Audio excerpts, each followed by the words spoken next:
The snow was falling harder than anyone expected that Christmas Eve. Most people were already home, warm inside with their families, but Maria was just finishing her 12-hour shift at the city hospital. Her feet hurt, her back ached, and all she wanted was to get home to her daughter and maybe catch a few hours of sleep before Christmas morning.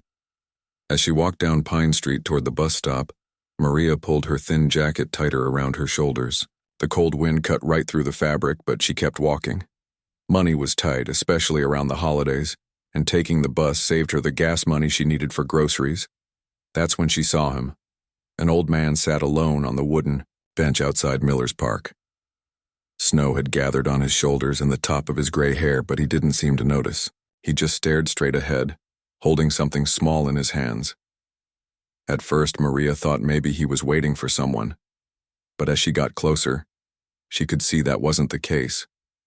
The man looked completely lost. Maria slowed her steps. She'd seen that look before working at the hospital. It was the look people got when the world suddenly didn't make sense anymore, when everything they knew had changed and they didn't know what to do next. She almost kept walking. It had been a long day and she was tired. Her daughter Lucy was probably already asleep, but Maria had promised to wrap the few presents she'd managed to buy. There was so much to do, and getting involved with a stranger would only make her night longer. But something made her stop. Maybe it was the way he sat so still in the falling snow. Maybe it was because it was Christmas Eve and nobody should be alone on Christmas Eve. Or maybe it was just the voice in her head that sounded like her mother, telling her that helping others was always the right thing to do. Maria walked over to the bench. "Excuse me," she said softly. "Are you okay?" The old man looked up, and Maria could see his eyes were red from crying. He was probably in his late 70s, with kind eyes and deep lines around his face that spoke of many years of smiling. But he wasn't smiling now. "Oh," he said, quickly wiping his eyes with the back of his hand. "I'm sorry, I didn't mean to. I'm fine, dear, just fine." But Maria could tell he wasn't fine at all. "It's pretty cold out here," she said, sitting down next to him on the bench. "Are you waiting for someone?" The man shook his head slowly. "No, nobody's coming." He looked down at the small object in his hands, and Maria could see it was an old photograph. Even in the dim streetlight, she could make out the image of a smiling woman with gray hair and bright eyes. "That's a beautiful picture," Maria said gently. "That's my wife," the man said, his voice barely above a whisper. "Her name was Rose. This was taken last Christmas, right here in this park. She loved the Christmas lights they put up every year." He paused, looking around at the empty park. They didn't put them up this year. Maria felt her heart sink. She could hear the pain in his voice, the kind of deep sadness that comes from losing someone you can't imagine living without. "I'm so sorry," she said. "When did she pass away?" 3 months ago," he replied. "September 21st. It was a Tuesday." He said it like the date was burned into his memory forever. "The doctor said it was her heart, but I think she just got tired. We'd been together for 52 years, you know. High school sweethearts. I don't know how to do this without her." Maria didn't know what to say. What do you say to someone whose whole world has collapsed? She thought about her own life, how hard it was being a single mother, working long hours just to make ends meet. But at least she had Lucy. At least she had someone to go home to. "Do you have family?" she asked carefully. The old man shook his head again. "Rose and I, we tried for years to have children. It just wasn't meant to be. We had each other, though, and that was enough. More than enough." He wiped his eyes again. "Most of our friends have passed on, too. It's just me now." "What's your name?" Maria asked. "Theodore," he said. "Theodore Whitman. But Rose always called me Teddy." The mention of his wife's nickname for him brought fresh tears to his eyes. "I'm Maria," she said. "Maria Santos." They sat in silence for a moment, watching the snowfall. Maria could feel the cold seeping through her jacket, but she couldn't bring herself to leave. This man needed someone, and even though she barely knew him, she couldn't just walk away. Theodore, she said finally. What are you planning to do? Tonight? Do you have somewhere warm to go? I have a house, he said. A big house, too big for just me, but it's so quiet there. So empty. I came out here because this is where Rose and I used to take our evening walks. I thought maybe I'd feel closer to her here. He looked around the empty park again. But it's not the same without her. Maria made a decision that surprised even her. Theodore, she said, I know we just met, but would you like to have Christmas dinner with me and my daughter? It's nothing fancy, just the two of us, but nobody should be alone on Christmas. Theodore looked at her in shock. Oh no, dear. I couldn't impose on your family like that. You don't even know me. That doesn't matter, Maria said, and she meant it. My daughter Lucy is 8 years old, and she loves meeting new people. We don't have much, but we have enough to share. And honestly, it would mean a lot to me if you'd come. But why? Theodore asked, clearly confused by this stranger's kindness. Why would you invite someone you don't know into your home? Maria thought for a moment. Because my mother always told me that we're all just walking each other home in this life. And because it's Christmas, and Christmas is about taking care of each other. And because... She paused, looking at the photograph in his hands. Because I can see that you're a good person who's just going through a really hard time. Theodore stared at her for a long moment, then looked down at the picture of Rose. Rose would have liked you, he said quietly. She was always bringing home strays too. That's what she called them. Strays. People who needed a little help, a little kindness. She'd make extra dinner and invite the neighbors over. She'd take food to people when they were sick. She always said that kindness was the only thing that really mattered in this world. She sounds like she was a wonderful woman, Maria said. She was, Theodore agreed. The best. He was quiet for another moment, then looked up at Maria. Are you sure about dinner? I don't want to be any trouble. No trouble at all, Maria said, standing up and brushing the snow off her jacket. Come on. Let's get out of this cold before we both turn into ice sculptures. Theodore carefully put the photograph in his coat pocket and stood up slowly. His legs were stiff from sitting in the cold for so long. Thank you, Maria, he said. You have no idea what this means to me. As they walked toward the bus stop together, Maria couldn't shake the feeling that this chance meeting was going to change both of their lives in ways she couldn't even imagine. The bus ride to Maria's apartment was quiet. Theodore sat by the window, watching the Christmas lights blur past through the snow-covered glass. Every house they passed seemed to glow with warmth from inside. Families gathered together celebrating the holiday. Maria could see him taking it all in, probably wondering what he was doing on a city bus with a stranger instead of sitting alone in his empty house. When they reached Maria's stop, she gently touched Theodore's arm. This is us, she said softly. Her apartment building wasn't much to look at. The paint was peeling around the front door and one of the hallway lights flickered as they climbed to the third floor. Maria felt a little embarrassed, knowing that Theodore probably lived somewhere much nicer, but he didn't seem to notice or care about any of that. Lucy, Maria called out as she unlocked the door. I brought someone special for Christmas dinner. An 8-year-old girl with dark curly hair and bright brown eyes appeared in the living room doorway. She was wearing red pajamas with reindeer on them and fuzzy slippers that looked like Santa's boots. When she saw Theodore, she tilted her head to one side, studying him with the curious way children look at new people. Hi, she said simply. I'm Lucy. Who are you? This is Theodore, Maria said, hanging up her jacket. He's going to have Christmas dinner with us tonight. Lucy's eyes lit up. Really? That's awesome. I was hoping we'd have company. Mom, can I show him my Christmas tree? Maria smiled. Their Christmas tree was really just a small plastic tree from the dollar store, decorated with paper ornaments Lucy had made at school and a few old decorations Maria had saved from when she was a child. It wasn't much, but Lucy was proud of it. Of course you can, Maria said. But let Theodore take off his coat first. Theodore slowly removed his heavy winter coat, and Maria hung it up next to hers. She noticed how expensive it looked, much nicer than anything she could afford.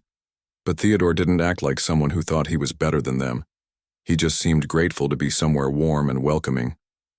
Come see, come see. Lucy grabbed Theodore's hand and pulled him toward the corner of the small living room, where the little tree sat on a folding table. I made all these decorations myself. This one's a snowman and this one's supposed to be an angel, but it kind of looks like a ghost. Theodore bent down to examine Lucy's artwork, and Maria could see his expression soften. These are beautiful. Lucy, you're very talented. This angel looks perfect to me. Thanks. Do you have a Christmas tree at your house? Theodore was quiet for a moment. We used to, he said. My wife, Rose, and I, we had a big tree every year. She loved decorating it, but this year, he trailed off. Lucy seemed to understand without needing the whole explanation. That's okay, she said matter-of-factly. You can share ours. Christmas trees work better when there are more people to look at them anyway. Theodore's eyes filled with tears again, but this time he was smiling too. Thank you, Lucy. I'd like that very much. Maria watched this exchange from the kitchen doorway, feeling her own throat tighten with emotion. Children had a way of saying exactly the right thing without even trying. Okay, you two, she called out. Let me get dinner started. Lucy, can you show Theodore where to sit? The dining table was small, really meant for 2 people, but they made it work. Lucy chatted away while Maria bustled around the tiny kitchen, heating up leftover turkey she'd brought home from the hospital cafeteria. It wasn't the fanciest meal, but she added some instant mashed potatoes, green beans from a can, and even found a small can of cranberry sauce in the back of the cupboard. So Theodore, Lucy said, swinging her legs from her chair. How old are you? Lucy, Maria warned from the kitchen. Remember what we talked about asking personal questions. It's okay, Theodore said with a chuckle. I'm 78 years old. Wow, that's really old. You're like older than my grandpa would be if I had one. Lucy, Maria said, but Theodore was laughing now. It's all right, Maria, she's right, I am pretty old. Old enough to remember when there were only 3 channels on television and you had to get up to change them. No way. Lucy's eyes went wide. How did you watch cartoons? Well, cartoons only came on Saturday morning, so it was special when we got to see them. As Maria set the food on the table, she listened to Theodore telling Lucy about life when he was young. How he'd met Rose at a school dance when they were both 16. How they'd gotten married right after high school and moved into a tiny apartment not much bigger than this one. How they'd worked and saved for years to buy their first house. Rose wanted children so badly, Theodore said quietly, his fork pausing over his plate. We tried for years, went to all kinds of doctors. It just wasn't meant to be, I guess. But Rose, she never let it make her bitter. She said that meant we were supposed to love other people's children instead. She volunteered at the school, helped with church activities, always had cookies ready when the neighborhood kids came by. She sounds really nice, Lucy said. I bet she would have been a good mom. The best, Theodore agreed. She was everyone's mom in a way. Maria served everyone, apologizing for the simple meal, but Theodore stopped her. This is wonderful, Maria. More than wonderful. I can't remember the last time I sat at a dinner table with other people. Rose and I, we used to cook together every night. After she got sick, I just stopped trying. I've been living on soup from cans and sandwiches. Well, you don't have to do that anymore, Lucy announced. You can come eat with us anytime you want. Right, Mom? Maria felt her cheeks warm. Of course, she said, meaning it. You're always welcome here, Theodore. They ate slowly, savoring both the food and the conversation. Theodore told them about his work before retirement, how he'd started with a small manufacturing company and worked his way up over the years. Maria shared stories about her job at the hospital, some funny, some sad, all showing how much she cared about helping people. What about Lucy's dad? Theodore asked gently. Maria's expression tightened just a little. He left when Lucy was 2, said he wasn't ready to be a father. We're better off without him, honestly. Lucy and I, we take care of each other. Mom works really hard, Lucy added, completely unbothered by the mention of her absent father. Sometimes, she works 2 shifts in a row, and when she comes home, she's so tired she falls asleep on the couch, but she always makes sure I have everything I need. Theodore looked at Maria with new respect. That must be very difficult, doing it all on your own. Maria shrugged. You do what you have to do for the people you love. Lucy's worth every bit of effort. After dinner, Lucy insisted on showing Theodore her small collection of books. They sat on the couch together, while she read him a story about a little reindeer who saved Christmas. Theodore listened with genuine interest, asking questions and praising her reading skills. Maria cleaned up the dishes, stealing glances at the unlikely pair on her couch. There was something magical about seeing this lonely old man and her energetic daughter connecting so naturally.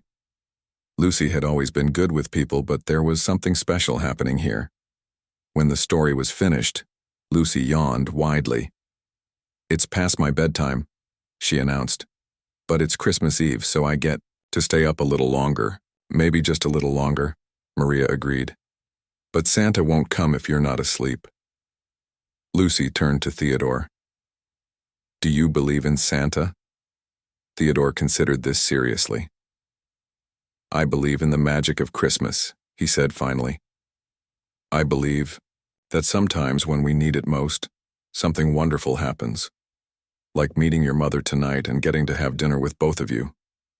That feels like magic to me. Lucy smiled sleepily and leaned against Theodore's arm. I'm glad you came for Christmas dinner. It's much better with 3 people. As the evening wound down, Theodore looked around the small apartment with its simple decorations and humble furnishings, and Maria could see something had changed in his face. The deep sadness was still there, but it was softer now, mixed with something that looked almost like hope. Maria, he said quietly while Lucy dozed against his shoulder. I can't thank you enough for this. You've given me something I thought I'd lost forever. What's that? The feeling that I'm not completely alone in the world. Before he left, Theodore asked for their address, saying he wanted to send a proper thank you note. Maria wrote it down on the back of one of Lucy's school papers, thinking it was sweet that he wanted to maintain some connection after tonight. Neither of them could have imagined what would happen next. Maria woke up on Christmas morning to the sound of Lucy's excited squealing from the living room. She'd only managed to get about 4 hours of sleep after Theodore left, staying up late to wrap the few small presents she'd managed to afford this year. But hearing her daughter's joy made every tired bone in her body feel lighter. Mom, Santa came, he really came, Lucy called out. Maria smiled and pulled on her robe. No matter how little money they had, she always found a way to make Christmas special for Lucy. This year it was just a new book, some art supplies, and a small stuffed animal. But to an 8-year-old, it might as well have been everything she'd ever wanted. They spent the morning on the floor in their pajamas, Lucy reading her new book out loud while Maria sipped coffee and watched her daughter's animated expressions. It was peaceful and perfect in its simplicity. Around noon, while Maria was cleaning up the wrapping paper and Lucy was coloring in one of her new books, there was a knock at the door. Not the casual knock of a neighbor or friend, but a formal, businesslike sound that made Maria's stomach tighten. She looked through the peephole and saw 2 people in expensive-looking dark coats standing in the hallway. The woman was holding a leather briefcase and the man had papers in his hand. Maria's mind immediately raced to worst-case scenarios. Had something happened at the hospital? Was there trouble with her nursing license? Had someone reported her for taking Theodore in last night? Can I help you? She called through the door. Ms. Santos? We're looking for Maria Santos. We're attorneys, and we need to speak with you about Theodore Whitman. Maria's heart dropped into her stomach. Oh no, had something happened to Theodore after he left? Had he gotten hurt walking home in the snow? Or worse, had his family found out about dinner and thought she was trying to take advantage of him somehow? With shaking hands, she unlocked the door and opened it just enough to see them clearly. The woman appeared to be in her 40s with perfectly styled blonde hair and a professional smile. The man was younger, maybe early 30s, also impeccably dressed and carrying himself with the confidence that came from expensive education. "I'm Maria Santos," she said carefully.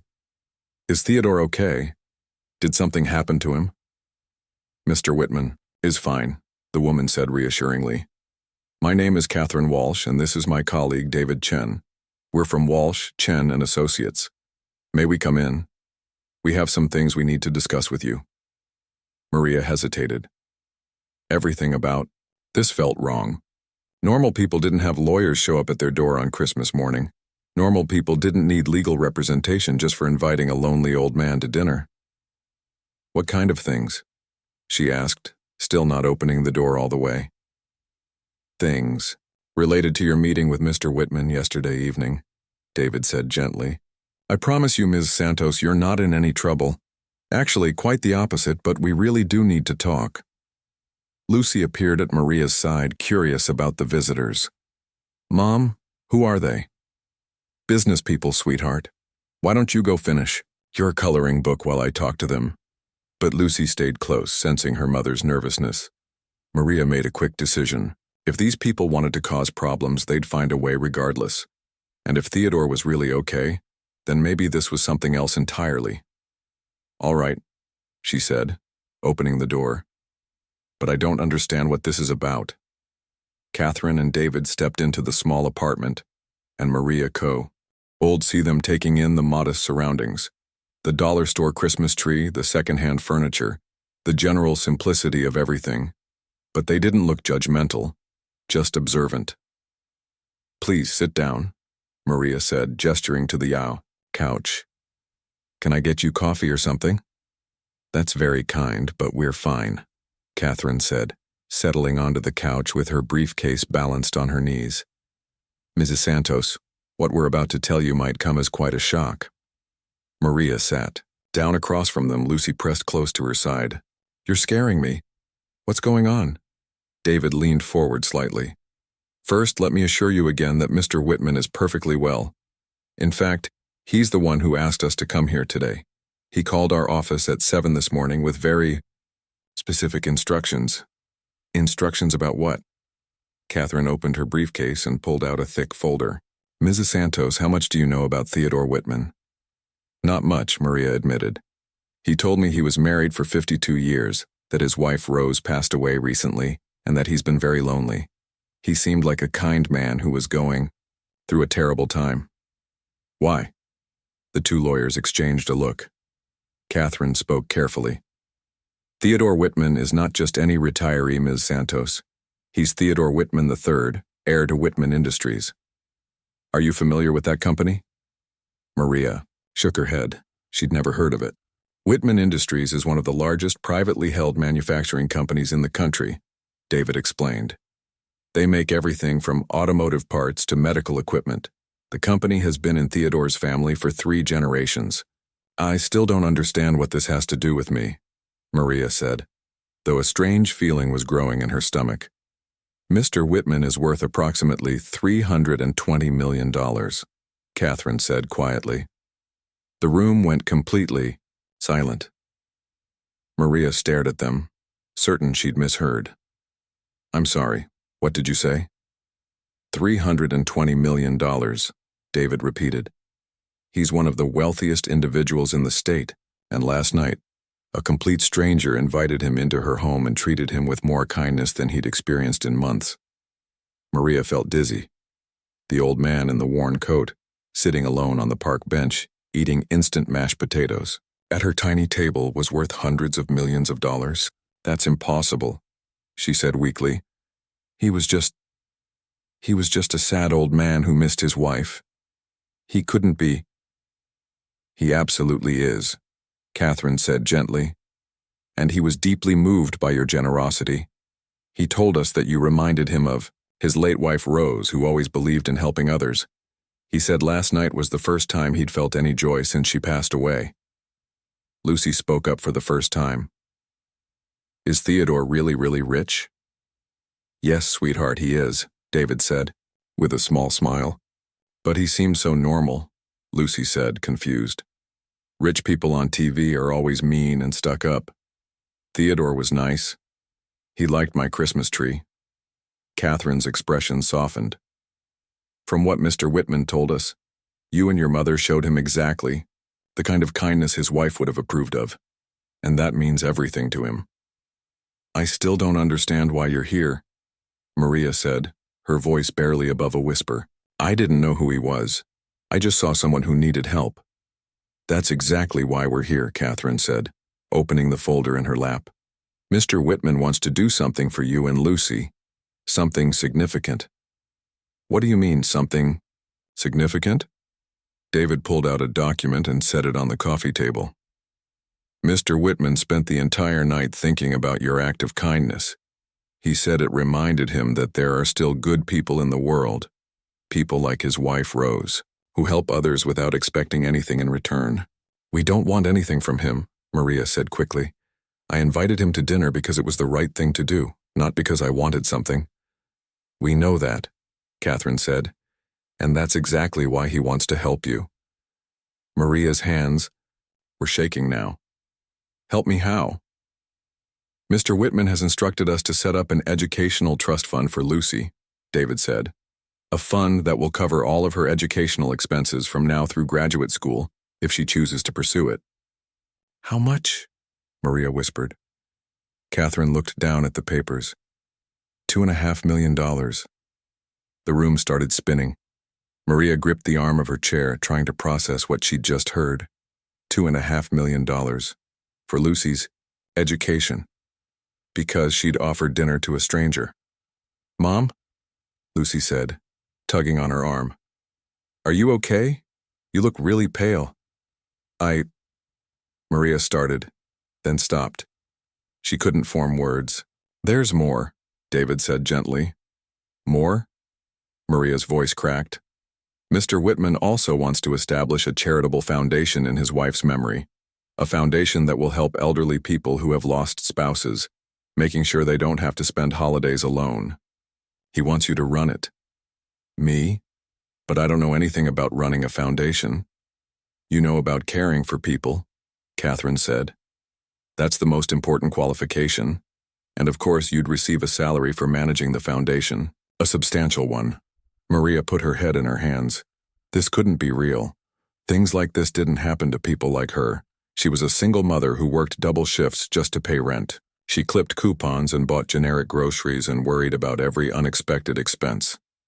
I can't accept this, she said finally. It's too much. I just gave him dinner. Ms. Santos, Catherine said softly. You gave him hope. You gave him a reason to remember what Rose always told him about the goodness in people. You can't put a price on that. Lucy looked up at her mother with wide eyes. Mom, does this mean I can go to college? Maria looked down at her daughter. This amazing little girl who deserved every opportunity in the world, and felt tears streaming down her face. I think it does, baby, she whispered. I think it really does. The lawyer sat patiently while Maria tried to wrap her mind around what they'd just told her. $2.5 million for Lucy's education. A job running a charitable foundation. It felt like someone had taken her ordinary life and turned it completely upside down in the span of 10 minutes. I need to call him, Maria said suddenly. I need to talk to Theodore myself. This is too much, and I need to tell him he can't do this. Catherine reached into her briefcase and pulled out a business card. Actually, Mr. Whitman is expecting that reaction. He asked us to give you his personal number and said he'd very much like to speak with you today. David leaned forward. But before you call him, there are some things he wanted us to explain first, about why this means so much to him. Mom, Lucy whispered, tugging on Maria's sleeve. Are we really going to be rich?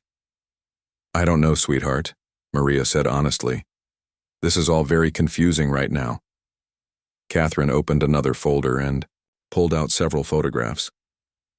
Mr. Whitman wanted you to see these. These are pictures of his wife, Rose. She handed Maria the photos, and Maria's breath caught. Rose had been beautiful, with kind eyes and a warm smile that reminded Maria of her own grandmother. In one picture, she was in a kitchen, clearly in the middle of cooking for a large group. In another, she was surrounded by children at what looked like a school event. In a third, she was serving food at what appeared to be a soup kitchen. Rose dedicated her life to helping others, David explained.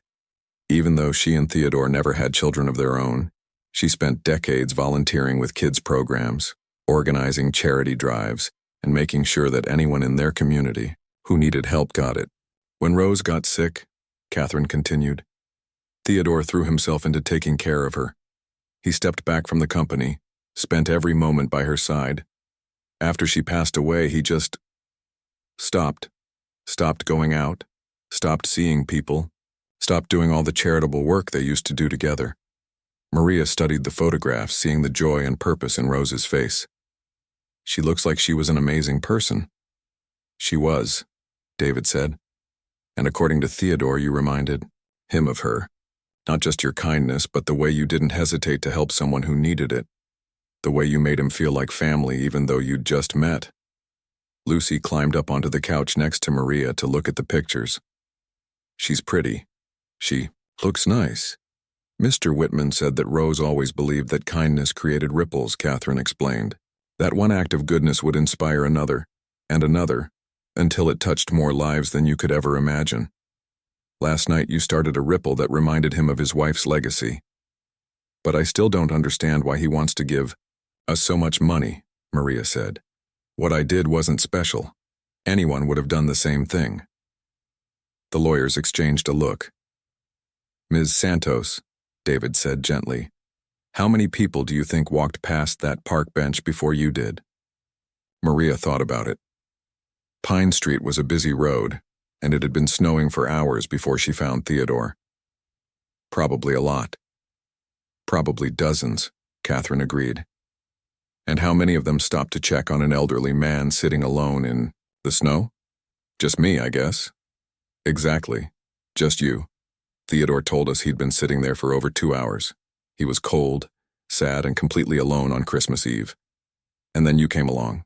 David pulled out another document. Mr. Whitman has been planning to donate most of his wealth to charity anyway. He and Rose never had children to leave it to, and he's not the type of person who needs fancy cars or multiple houses. The problem was, he'd lost his connection to why giving mattered. What do you mean? When Rose was alive, she helped him choose which charities to support, Catherine explained. She knew the people, understood the needs, made sure the money went where it would do the most good. After she died, writing checks to faceless organizations felt empty to him. He wanted to help people, but he didn't know how to do it in a way that would have made Rose proud. And then he met you, David said. A single mother working double shifts to take care of her daughter. Someone who saw a stranger in need and didn't think twice about helping. Someone who shared what little she had without expecting anything in return. Lucy looked up from the photographs. So Theodore wants to help us because we helped him? That's right, Lucy, Catherine said with a smile. And he wants to help other people too. People like your mom who spend their lives taking care of others. Maria felt overwhelmed again. What exactly would this foundation do? David opened another folder. It would be called the Rose Whitman Foundation for Community Kindness. The main focus would be on helping elderly people who have lost spouses, making sure they don't have to spend holidays alone. But it would also provide support for single parents, fund community meal programs, and help people in crisis situations. Mr. Whitman envisions it as the kind of organization Rose would have loved, Catherine added. Personal, hands-on, focused, on building real relationships with the people you're helping, and he wants me to run it? Maria's voice was still shaky with disbelief. He does. You'd have a full-time salary, benefits, and a budget to hire staff as the foundation grows. Plus, the foundation would be housed in a building he's donating specifically for this purpose. Lucy bounced excitedly on the couch. Mom, you could help people every day. That's what you already do at the hospital, but this would be even better. Maria looked at her daughter's eager face and felt her heart swell. Lucy was right. This would be a chance to help people in a way she'd never imagined possible, but it still felt too big, too generous, too much like a fairy tale. There's one more thing, David said, reaching into his briefcase. Mr. Whitman wrote you a letter. He wanted you to read it before you made any decisions. Catherine handed Maria an envelope with her name written on it in careful handwriting. Maria opened it with trembling fingers and began to read aloud. Dear Maria, by now my lawyers have probably told you things that seem impossible to believe. I want you to know that every word is true, and every dollar is offered with genuine gratitude for what you gave me last night. You and Lucy reminded me that there are still people in this world who lead with their hearts, who see someone in need and simply help without asking what's in it for them. You reminded me of my Rose, and for the first time in months I remembered what it feels like to have hope. I know this seems like too much, but please understand that you're not just accepting a gift. You're helping me honor my wife's memory in a way that would make her proud. Rose always said that money was just a tool, and the only thing that mattered was how you used that tool to help others. I've been lost without her, but last night you showed me the path forward. Please say yes, Maria. Let me help Lucy get the education she deserves. Let me give you the resources to help other people the way you helped me. Let me turn my grief into something beautiful, the way Rose would have wanted. You gave me the greatest Christmas gift I could have asked for. You reminded me that I'm not alone in this world. Now please let me give something back. With all my gratitude and respect, Theodore. By the time Maria finished reading, tears were streaming down her face. Lucy leaned against her, and even the lawyers looked emotional. He really means all of this, doesn't he? Maria whispered. Every word, Catherine confirmed. We've been his lawyers for 15 years, and we've never seen him more determined about anything. Maria looked around her small apartment, then down at her daughter who was watching her with complete trust and love. She thought about Theodore, sitting alone on that bench, and how easily she could have just walked past. She thought about Rose, who had spent her life helping others, and how this could be a way to continue that legacy. What happens next? She asked quietly. David smiled. Next, we make some phone calls and start changing your life. 3 months later, Maria stood in the doorway of what used to be an old community center, and was now the home of the Rose Whitman Foundation. The building had been completely renovated with bright windows, comfortable seating areas, and a large kitchen where they could prepare meals for their programs. It still felt surreal that this was her workplace, her responsibility, her chance to change lives the way hers had been changed. Mom, come look at this, Lucy called from across the room.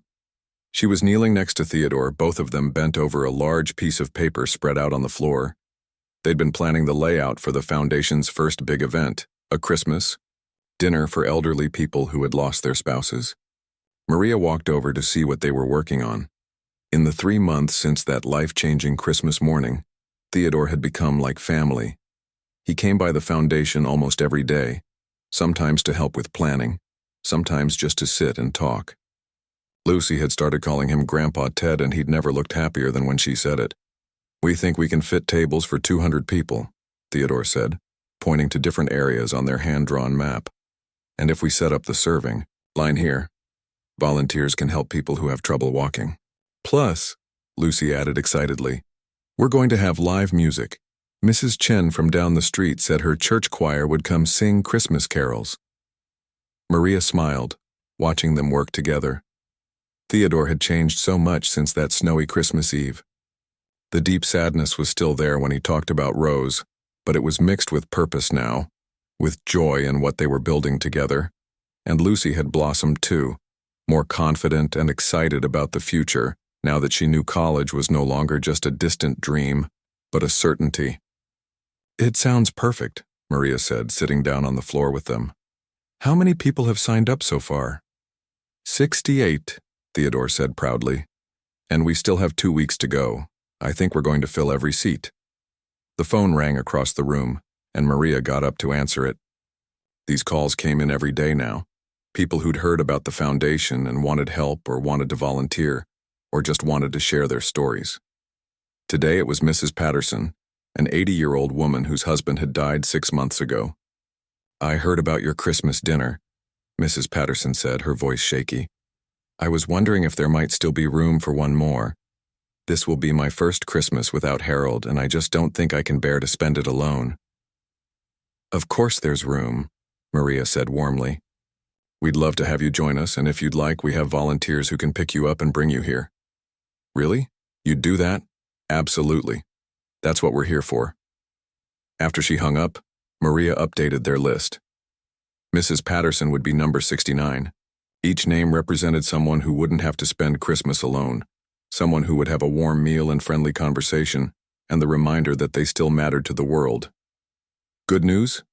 Theodore asked, looking up from the floor plan. Mrs. Patterson is coming to the dinner. Her husband died 6 months ago. Theodore's expression grew gentle. I remember those first holidays. They're the hardest. Lucy looked up at him with the serious expression she got when she was thinking about grown-up things. But it gets easier, right? Being sad? It gets different, Theodore said honestly.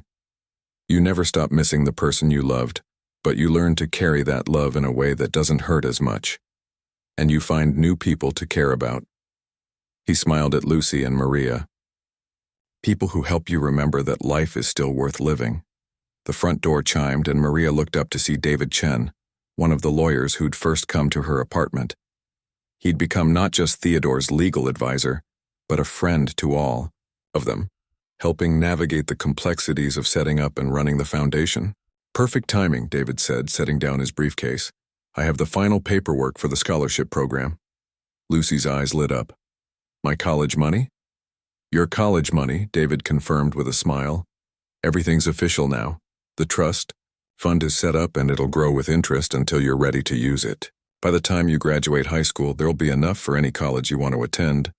Even if I want to be a doctor like the ones at Mom's hospital. Even if you want to be a doctor, David said. Medical school, residency, everything. Maria felt the familiar wave of overwhelming gratitude that hit her whenever she really thought about what had happened to their lives. 6 months ago, she'd been worried about paying for Lucy's school supplies. Now her daughter could dream of becoming anything she wanted without money being a barrier. There's something else, David said, pulling out another folder. Theodore has a proposal for you, Maria. Theodore looked suddenly nervous, which was unusual for him. It's just an idea. You can say no. What kind of idea? Well, Theodore began, my house is very large, too large for just me. And I was thinking, Rose always wanted children in the house. She would have loved the sound of Lucy's laughter in those empty rooms. Maria felt her heart skip. Theodore, what are you saying? I'm saying there's a whole wing of the house that's just sitting empty. It has its own entrance, its own kitchen, everything you'd need. You and Lucy could live there and you'd still have complete privacy. But we'd be family, really family. Not just friends who see each other at work. Lucy jumped up from the floor. We could live in Grandpa Ted's house, the really big one with the garden? Only if your mom wants to, Theodore said quickly. It's entirely up to her. Maria looked at Theodore's hopeful face, then at Lucy's excited expression, then around the foundation that had become her life's work. Everything had changed so completely from that snowy Christmas Eve when she'd seen a sad old man on a park bench. What would Rose think about this? She asked softly. Theodore's eyes filled with tears, but he was smiling. Rose always said that family wasn't about blood. It was about love. She would be thrilled to know that her house was full of laughter. Again, that her garden was being enjoyed by a little girl who loves flowers as much as she did. Mom, Lucy said, taking her hand. Can we? Please? Maria thought about their small apartment, then about Lucy running through Theodore's big house, playing in Rose's garden, having space to grow and dream. She thought about Theodore, who had become so much more than just a friend, who had filled a grandfather-shaped hole in Lucy's life that Maria hadn't even realized was there. Are you sure? She asked Theodore. Really sure? I've never been more sure of anything, he said. You two have given me my life back. Let me share my home with you. David cleared his throat. There's one more thing. Theodore wants to make it official. He wants to legally adopt Lucy if both of you agree. She'd keep her last name, but she'd also be his granddaughter in every way that matters. Lucy gasped. Really? You want to adopt me? More than anything, Theodore said, kneeling down to Lucy's level. If your mom says it's okay, I'd be honored to be your grandfather officially. Maria felt tears streaming down her face. She thought about that Christmas Eve, how she'd almost kept walking past that park bench, how close they'd all come to missing this miracle. Yes, she whispered. Yes to all of it. Lucy threw herself into Theodore's arms and he hugged her tight, both of them crying happy tears. Maria joined the hug, and for a moment they just held each other in the middle of the foundation that existed because one person chose kindness over convenience. Rose would be so proud. Theodore whispered. Later that evening, as they locked up the foundation and prepared to go home together for the first time to Theodore's house, Maria looked back at the building that bore Rose's name. Through the windows, she could see the tables and chairs that would soon be filled with people who needed to know they weren't forgotten. One act of kindness on a snowy Christmas Eve had created ripples that were still spreading, touching lives, in ways Maria never could have imagined. Rose had been right. Kindness really did multiply when it was shared, and this was just the beginning.